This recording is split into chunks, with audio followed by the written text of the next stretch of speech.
Good afternoon, hello from the UK, South Wales in the UK. My name's David Stoneman and I'm here to talk today about an idea that brings together many concepts that I've learned over the last 10 years or 11 years of volunteering. It's titled Positive Ripples of Sustainable and Replicable Change, Multiplying Small Investments for Growth. So the purpose is our objective. You'll have had the documents, but I'll go through them with you here.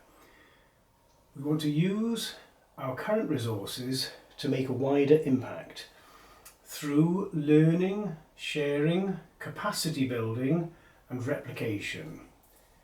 So we want to reduce the use of the one-off assistance model and increase independent fund generation, and then create energy to generate projects independent of TDT Central.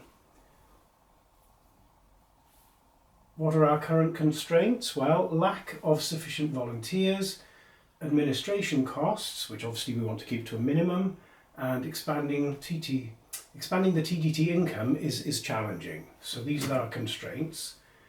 And a brief background: I've been working in volunteering for about 11 years, and for the last 5 years I've been working with projects in Tanzania involving Maasai water projects and recently accounting system projects, and prior to that I was involved in a Mauritius credit union project which, after seeding one village with one set of instructions how to run a credit union or a village savings and loans association, the idea was so necessary for other villages that it spread on its own because the demand was there, and in 5 years there were 1,700 village savings and loan associations in Mauritius. Maybe not all caused by that one, but the vast majority. So, Mauritius credit union background. I'm drawing on Benedicto Hosier's water projects ideas. I mentioned my Maasai water project that I was part of the team from the UK. Deogracius Luhamba. He has vast experience of village savings and loans association and has taught me a lot.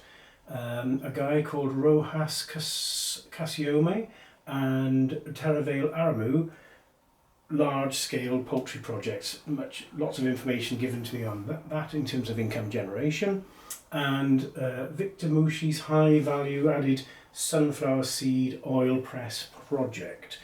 So you can see that there's quite a bit of practical experience, and to be fair to Hamza Rajabu, he has had a close look at this, believes it can work. Yes, it needs a lot of detailed planning and thought, but the essential mechanism he believes holds water. So what are we looking at that's new? Well, some new income sources in terms of large-scale poultry projects or similar high-value-added income generation projects, large-scale. Village savings and loans associations to move things along and to multiply. New capacity building, project replication kits. Don't know exactly what the form is yet, but we'll talk more detail, and it's in the documentation. Peer-to-peer learning sessions, villages telling villages how to do something that they've already been successful at, and communication and helpline networks. So what is this yellow area, the proposed mechanism? So if I say at the moment we have grey to grey to grey to orange, so current income generating projects are funded by Tanzania Development Trust. Poultry, goats, pigs, sunflower seed oil press, agriculture, small grants. These are the ones up to £3,500. Then we also have high investment Vocational IGAs, the bigger ones, the tailoring, the welding, the construction. But again, they're still not huge, but you know, we're talking about up to £6,000, I think. And then we also, Tanzania Development Trust also fund, these funds feed into high investment projects. So donations are given for water projects, education projects, and women empowerment income generation projects and similar. And of course, the outcomes from flowing across there, quality of life increases in terms of improved food security, covering basic costs of life like school and energy, and of course all the benefits that come from less time carrying water, education and so on. So at the moment we have these grey areas grey boxes leading into this orange set of outcomes. So we're adding in some extra things. What are we adding in? Well, in terms of high level headings, new knowledge sharing, supporting activities and new sources of funds, which is village savings and loans associations, and new income sharing, which appears 3 times. So what are these areas?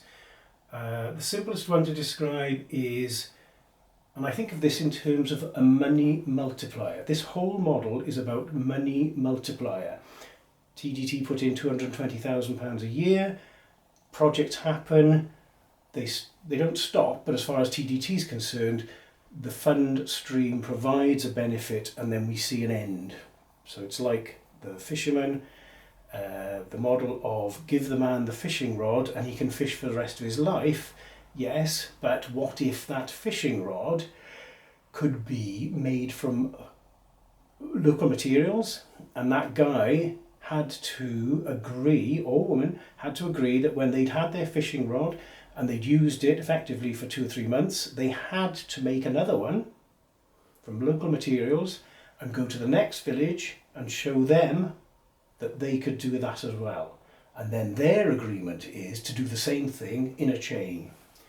So where's that money going to come from for these project replication kits and so on? Well, part of the idea is to have village savings and loans associations bringing together savings that allow them to make small investments, either as community contribution for a large project or to generate funds to allow other projects to happen, and as we'll see later, sometimes contribute back into a central pot. So key elements of this new flow into new outcomes, or higher volumes of current outcomes. New large poultry project, or similar large value-added income generating projects. So a large project which would be run, I believe, by a local representative. So you'd have a large, relatively large grant to set up a large scale, let's say 750 poultry, to generate income. That would be distributed, managed by the local representatives to produce more local small scale income generating projects. So a large one produces a chunk of money each year. That chunk of money is given out independent of TDT's direct control to generate more income generating small scale projects. Then, as each project produces money, 10% of the profit, not 10% of the income, 10% of the profit, so the money that sits in the person's pocket after they pay their expenses, can be paid back into a new group bank account, a central fund, which allows more to be generated. So that funding can go back into the original pot and generate more funds to generate more activity. So what can we say? Each time this happens, there needs to be a memorandum of understanding, commitment, before the person is allowed to start the project, that they will pass it on another stage. Also, as they generate money on a regular basis, they make a bank deposit using mobile banking or whatever's easiest for them, mobile bank deposit using a unique code as a reference to enable tracing of the projects, the type and the geographic spread. But that 10% feeds back in to become a mini multiplier. So all of the normal mechanism is inflated in size. That 220,000 might become 440,000 because each time one IGA comes to be, it generates another, and then the promise is that will generate another, and the promise is that will generate another. So it will spread in a way that could become enormous. So that's the basic idea. And you've got the document that describes all this, so it would be interesting to hear back from you. What are your questions? I know there's detail to be worked out, but I would repeat that Hamza Rajabu, the local representative, has looked through this and has given his support and basically says, yes, I believe it's something that could work. He's given me 4 areas to start work on developing the detail, but the idea is that if the concept can be taken on board by Tanzania Development Trust as part of their annual planning process and a commitment given to take this forward, I believe the benefits can be absolutely enormous. Let's do it. Thank you.